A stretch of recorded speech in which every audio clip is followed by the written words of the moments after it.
महाशिवरात्रि की कथा, भगवान शिव की कथा। माना जाता है कि महाशिवरात्रि के दिन ही भगवान शिव और मां पार्वती का विवाह हुआ। हर वर्ष फागुन मास के कृष्ण पक्ष की चतुर्थी को,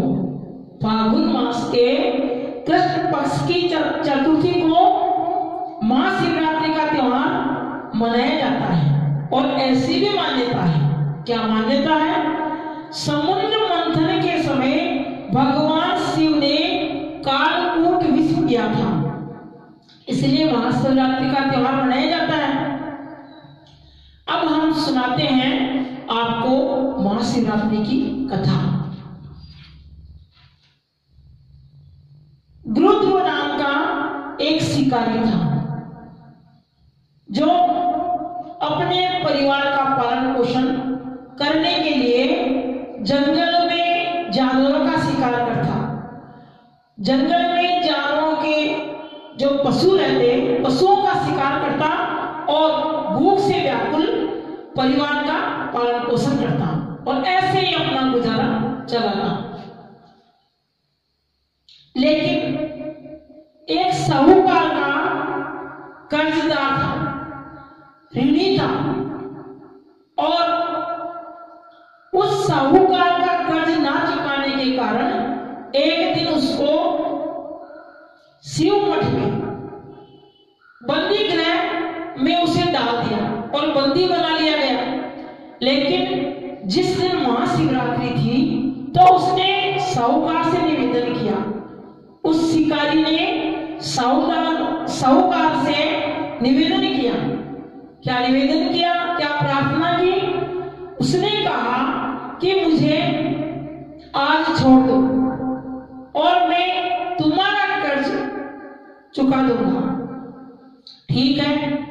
हमेशा की भांति वह शिकार के लिए तालाब के किनारे, वह शिकारी तालाब के किनारे जलाशय के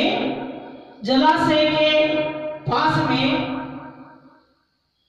तालाब के किनारे गया और वहां जब उसे पूरे दिन भर कोई पशुओं का आहार नहीं मिला तो वह जलाशय के पास में जाकर क्या देखता है कि एक बेलपत्र का वृक्ष लगा हुआ है। उसने सोचा कि रात्रि हो गई, इस बेलपत्र के वृक्ष के ऊपर चढ़ जाऊंगा और जो पशु आएंगे उनका शिकार कर दूंगा। ऐसा ही किया, लेकिन उस वृक्ष के नीचे शिवलिंग था जो बिल्व पत्रों से ढका हुआ था। शिकारी को उसका पता नहीं था। जो ही वह और उसके साथ में एक जल का पात्र भी ले गया, जल का लोटा, जल का पात्र ले गया। उस पात्र को उसने वृक्ष के ऊपर डाल दिया। जैसे ही वो चढ़ने लगा वृक्ष के ऊपर, बेलपत्र के वृक्ष के ऊपर, तो बेलपत्र के कुछ पत्ते शिवलिंग पर गिर गए और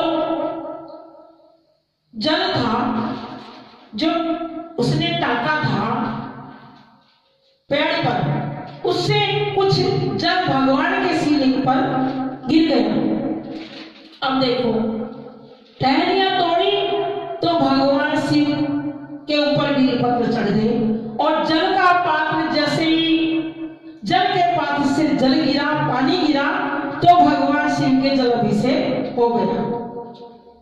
देखो, कभी अनजाने में भी शिवलिंग पर भगवान की पूजा अगर हो जाती है तो शिव बहुत अधिक प्रसन्न हो जाते हैं।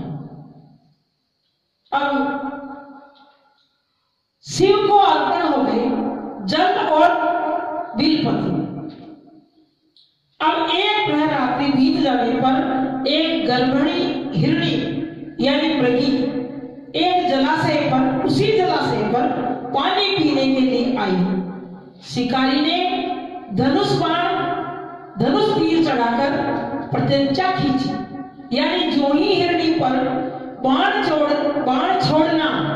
प्रारंभ किया, उस मृगी ने, उस हिरनी ने कहा कि तुम 2 जीवों की हत्या करोगे, इसलिए थोड़ी देर कुछ रुक जाओ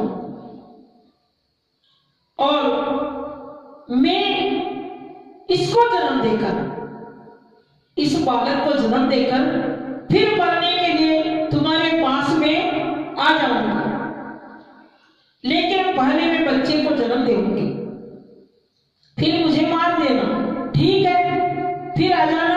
उस शिकारी ने ऐसा ही कहा और वो हिरनी चली गई, एक दूसरी हिरनी फिर आ गई। तो उस शिकारी ने फिर धनुष बाण चढ़ाया, तो हिरनी ने कहा कि मैं अपने पति से मिलकर आऊंगी, उसके बाद मुझे मार देना।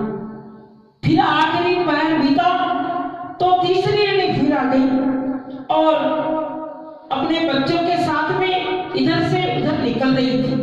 तब स्वर्णिम अवसर था, उसने धनुष पर तीर छोड़ने की कोशिश की, जरा भी देर नहीं लगाई, बाण छोड़ने वाला ही था कि उसने कहा कि इन बच्चों के पिता,